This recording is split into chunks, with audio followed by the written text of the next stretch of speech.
Bismillahirrahmanirrahim. Alhamdulillahi hamdan katsiran tayyiban mubarakan fihi kama yuhibbu rabbuna wa yardah, wa asyhadu an la ilaha illallah wahdahu la syarikalah, wa asyhadu anna Muhammadan abduhu wa rasuluhu sallallahu alaihi wa ala alihi wa ashabihi ajma'in, amma ba'd. Qala Syekh Abdul Muhsin Al-Qasim hafizahullah ta'ala, beliau mengatakan, kana Nabi sallallahu alaihi wasallam yafrahu bitaubatit taib. Dulu Nabi sallallahu alaihi wasallam sangat gembira dengan adanya orang yang bertaubat. Qala Ka'ab ibnu Malik, berkata Ka'ab ibnu Malik radhiyallahu anhu, lamma sallamtu ala Rasulillah sallallahu alaihi wasallam wa huwa yabruqu wajhuhu minas surur. Tatkala aku menyampaikan salam kepada Nabi SAW, ketika itu wajah beliau berseri-seri, nampak kebahagiaan. Wa kana Rasulullah SAW idza surra istanara wajhuhu.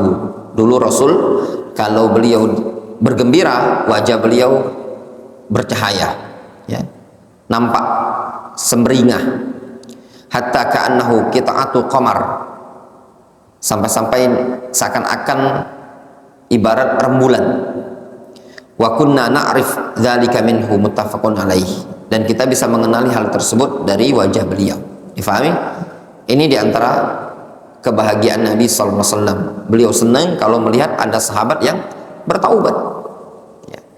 Allah Subhanahu wa taala senang, bahagia kalau ada hambanya yang bertaubat. Demikian juga Nabi kita Muhammad sallallahu alaihi wasallam, kalau melihat ada yang bertaubat kepada Allah Azza wa Jalla, beliau sangat gembira. Khairu yaumin fi umril abdi yaumu taubatihi. Sebaik-baik hari sepanjang umur seorang hamba adalah hari dia bertaubat. Qala Nabi sallallahu alaihi wasallam li Ka'ab ibni Malik. Nabi sallallahu alaihi wasallam pernah mengatakan kepada Ka'ab ibnu Malik, lamma qabilallahu taubatahu. Tatkala Allah Azza wa Jalla menerima taubatnya, abshir bi khairi yaumin marra alaika mundu waladatka ummuk, muttafaqun alaih. Ka'ab ibnu Malik radhiyallahu anhu mengatakan, tatkala Nabi sallallahu alaihi wasallam menerima taubat beliau, ya, dan Allah Subhanahu wa taala juga memberikan rekomendasi dalam Al-Quran bahwasanya Ka'ab ibnu Malik telah diterima taubatnya juga. Rasul mengatakan kepada Ka'ab ibnu Malik, absyir, bergembiralah engkau, bi khairi yaumin, dengan sebaik-baik hari yang telah berlalu bagimu sejak engkau dilahirkan ibumu. Ini Nabi SAW menyebutkan apa? Hari taubat adalah hari yang paling baik dari sepanjang hidup seorang hamba. Karena sahabat yuhanni ba'duhum ba'dan bitaubah. Bahkan dulu para sahabat biasa mereka memberikan ucapan selamat satu sama lainnya dengan bertaubat atau dengan taubat. Ketika ada yang bertaubat, maka satu sama lain dari kalangan sahabat mereka memberikan ucapan selamat, bergembira. Kalau kita kan ucapan selamat itu biasanya ada orang sukses, ya. Orang naik kelas kasih ucapan, selamat engkau naik kelas, selamat engkau dapat anak, selamat engkau bisa beli mobil. Nah, kalau ini di zaman sahabat, kalau ada orang taubat diucapkan selamat atas taubatmu, ya, senang mereka satu sama lain. Qala Ka'ab menceritakan, wa adzana Rasulullah sallallahu alaihi wasallam an-nas bi taubatillahi alaina. Kata Ka'ab, Nabi Rasulullah SAW mengumumkan kepada umat manusia tentang diterimanya taubat kami di sisi Allah Subhanahu wa taala. Hina shalla salat al-fajri, ketika Rasul salat subuh. Wan talaqtu ila Rasulillah sallallahu alaihi wasallam, aku pun mendatangi Rasul. Fayatalaqani an-nasu faujan yuhannuni bitaubah, sehingga orang pun bergerombolan-gerombolan memberikan ucapan keselamat kepadaku, selamat atas taubatmu, selamat atas taubatmu, ya. Antum kebayang enggak? Di kalangan para sahabat berbondong-bondong mendatangi Ka'ab ibnu Malik dengan memberikan ucapan selamat. Yaqulun, mereka mengatakan, litahni'aka taubatullah alaika. Selamat untuk engkau wahai Ka'ab atas taubatmu yang diterima oleh Allah Azza wa Jalla, atas pengampunan Allah Subhanahu wa taala untukmu. Jelas? Nah, ini tadi menunjukkan taubat merupakan sesuatu yang istimewa di kalangan para sahabat. Qad yajidu taib ba'da tarkil ma'siyah huznan ala firaqiha wa surur wal farah akibat taubah ala qadri hadzal huzn. Terkadang orang yang bertaubat itu setelah meninggalkan maksiat, dia mendapati kesedihan. Ya enggak? Sedih, nyesel.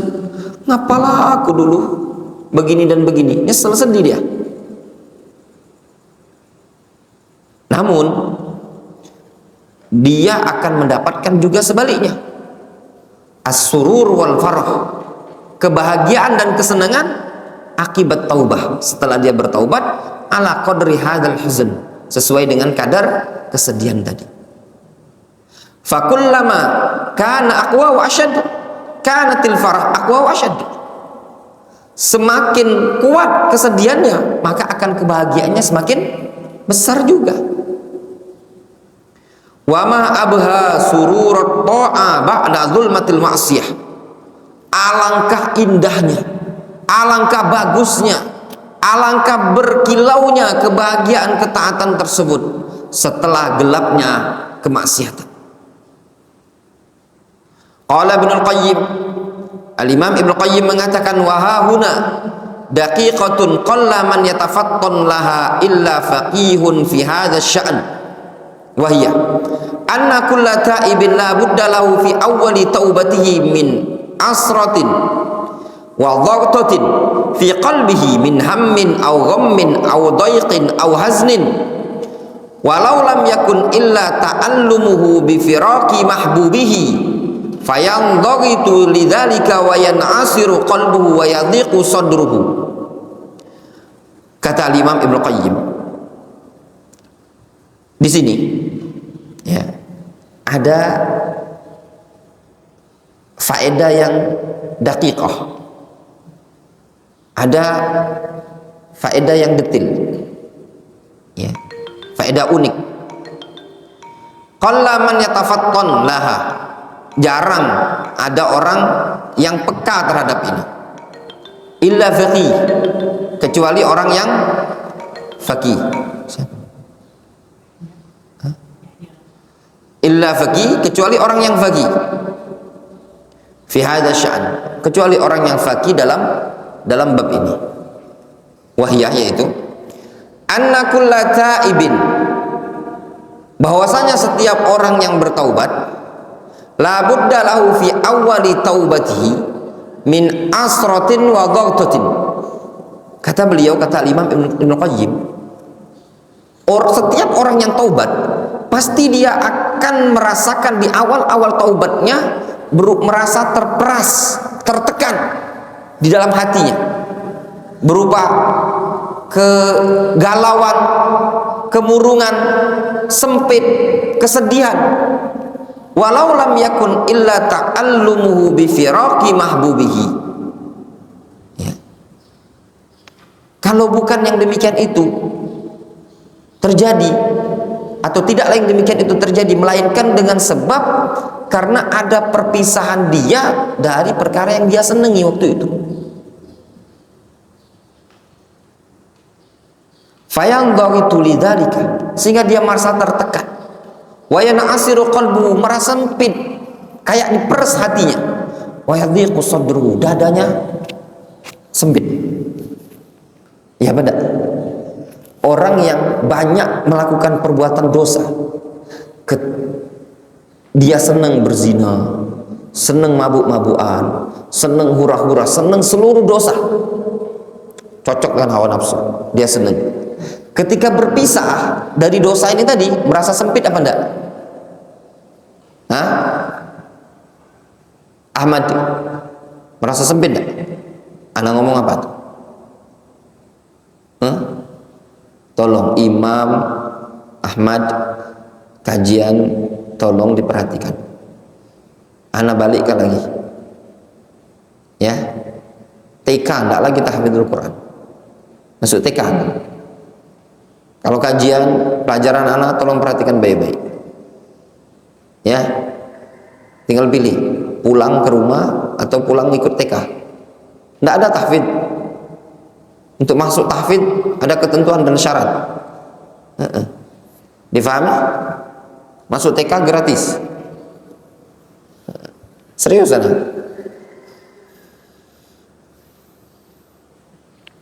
Tolong diperhatikan baik-baik pelajaran. Karena antum nih udah ikut program dewasa, ya antum harus berani, harus memaksakan diri. Paham gambarannya? Wandi? Orang kalau sudah bergelimangan dengan maksiat, sudah terbiasa dengan maksiat, ketika dia meninggalkan maksiat tersebut akan merasa sedih dan biasanya tidak nyaman.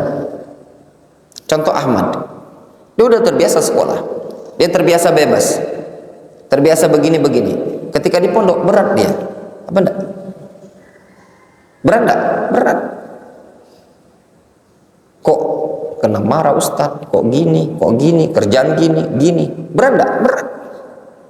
Enak di kampung lagi, bebas, begini-begini. Karena merasa tekan. Untuk meninggalkan sesuatu dosa yang sudah nempel pada tubuh, ketika kita tinggalkan merasa kayak ada tekanan. Nah,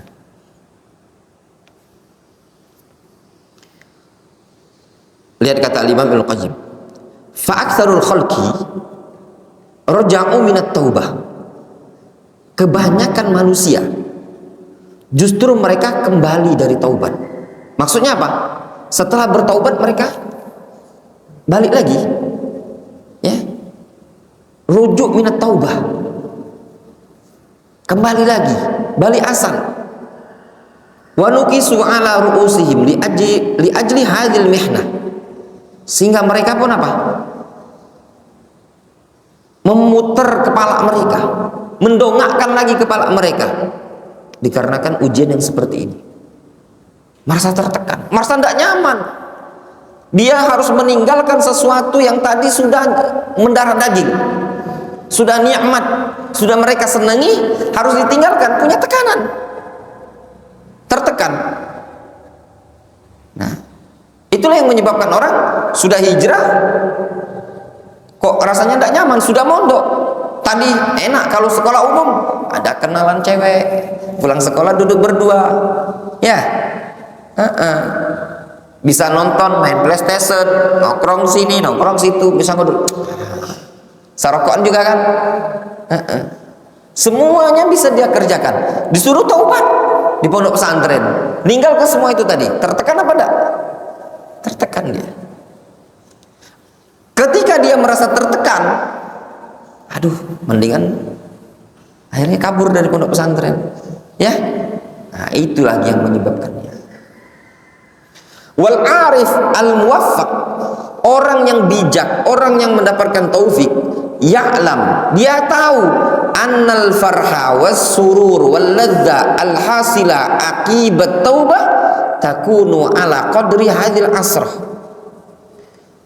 Orang yang bijak, orang yang muwaffaq, orang yang berilmu, dia tahu bahwasanya kebahagiaan, kesenangan, kelezatan yang terjadi setelah taubat takunu ala qadri hadil asr, itu pun terjadi, terwujud sesuai dengan kadar hempitan, tekanan tadi.